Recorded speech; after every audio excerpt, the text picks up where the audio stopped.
think there's no secret why there have been a lot of handbags. I equate it to the idea of a lipstick. You know, it's been a bad day, it's a little rainy, broke up with the boyfriend, go into the main store of Saks Fifth Avenue, fantastic. A new Chanel lipstick, gorgeous little Giorgio Armani perfume, a little investment for a feel-good purchase. I think the handbag is a kind of an extension of that, as are shoes. You can be short, you can be tall, you can be fat, you can be skinny, you can be young, you can be old, you can be blonde, you can have long hair, short hair. You can buy a handbag. You can buy a new pair of shoes. Those are ways of generating feel-good factor for you and without breaking the bank, and it's less expensive usually than buying an entire outfit or a wardrobe. So I think the accessories market has allowed designers to get an influx of cash that they've needed to help support the rest of their business at times. Surely it's a business model that has been successful, so they're all trying to jump on it. I remember with kind of humor, one of the last shows in Paris is Louis Vuitton. It's also a Marc Jacobs collection. He designs that as well. And Mr. Arnault, the chairman of Louis Vuitton Moët Hennessy, the largest luxury goods company in the world, was sitting in the front row, a little annoyed that Mr. Jacobs hadn't started the show, but was relieved to see when the show finally had started, I think this was 2 seasons ago, that Marc decided that the first 15 outfits were going to be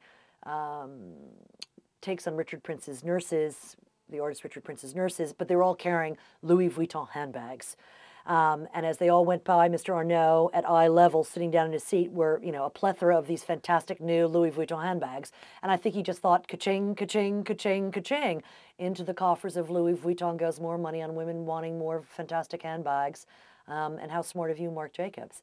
So I think accessories has been a real way for designers to make a lot of money. I think a lot of them do diffusion lines, which helps to permeate into other levels. I think some designers do deals and they, you know, do private label for some of the designers I know that are less well known, but they do private labels for some of the other stores so they can make money other ways. So there are several ways that they can do that. And the other thing is just being small, staying small and keeping your business little to really try and concentrate on the bottom line. I look at Nicolas Ghesquiere's business for Balenciaga.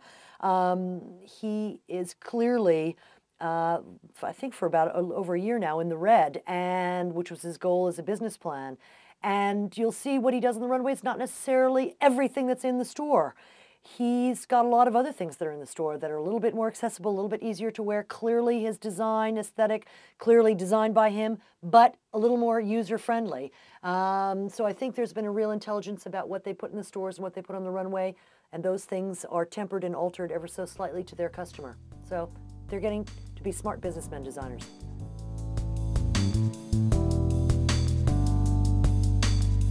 Yeah, I think so. I mean, I've got an enormous pleasure and continue out of my job because every 6 months it's a new set of ingredients. You know, I have a whole new set of vegetables and things to start cooking in my kitchen, so to speak, with which to play with and which to alter and change and do what I want. So I find it fun because it's just a cycle that fits my temperament and my personality, which is it's ever evolving, it's ever changing. There's certain constants, but within those, it's a whole new group. So I think it's exciting, it's fun. I love clothes. I'm really happy that I love clothes. I'm really happy that I chose fashion. I kind of fell into it, but it was because of a love of clothes. I still get really excited when I see something I love. I still get really excited when the clothes that I've ordered from a designer, you know, come in for fall as I'm about to go to the collection. So I think that thrill is, I think it's great. I don't think it's superficial. I think it's real. I've got to get dressed in the morning.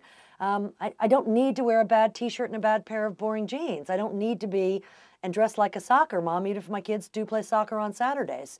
You know, we've all got to get dressed. So we've all got to eat. Why not eat well? Why not get dressed well? Why not, you know, live in a home that's well designed with beautiful things? You don't have to do it to the lowest common denominator. You know, life's short, and I think having beauty around you or on you or trying to look or be as beautiful is a really nice thing to think about and to go for. I don't think it's bad or uncool or politically incorrect at all. I think it's absolutely fine, and I wish more people would take a little bit more care and not be lazy.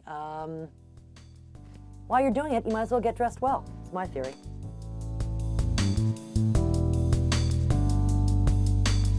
I think the design, talked about Charles Frederick Worth and my great-grandmother's gown, the ability to make couture is a fine, fine art, in my opinion. And again, Karl Lagerfeld has been wonderful through the House of Chanel in supporting these artisans that make couture shoes, that make couture hats, that make couture clothing. These people, Mr. Lesage, who does couture, the embroidery for all the couture. I mean, the beads and the gems and the stones that are on these gowns and these dresses are one of a kind. I mean, literally, that's what that means, couture. It is one of a kind. And you must, I think, protect that industry. I think you have to respect it. These are handicrafts that have gone down through the generations for hundreds of years. And thank God for France and a culture that, and a government that supports fashion in such a big way and supports, along, I know, with Mr. Lagerfeld's help, these very, very fragile industries that are literally barely able to hold on and exist. So I believe in the couture. I think designers still use it as a vehicle to experiment, to push, to create the most beautiful things. I know Christian Lacroix's couture dresses are still breathtaking to me. I think he still gets great excitement out of doing the couture, and he does an unbelievably beautiful job. The way they're made, the hours, the handiwork. I mean, they're really objet d'art. They really are. They're very special things. So I think couture does matter for historical reasons. I think it matters for the idea of fashion taking care of its great aging daughtery old aunt, without which we wouldn't be here.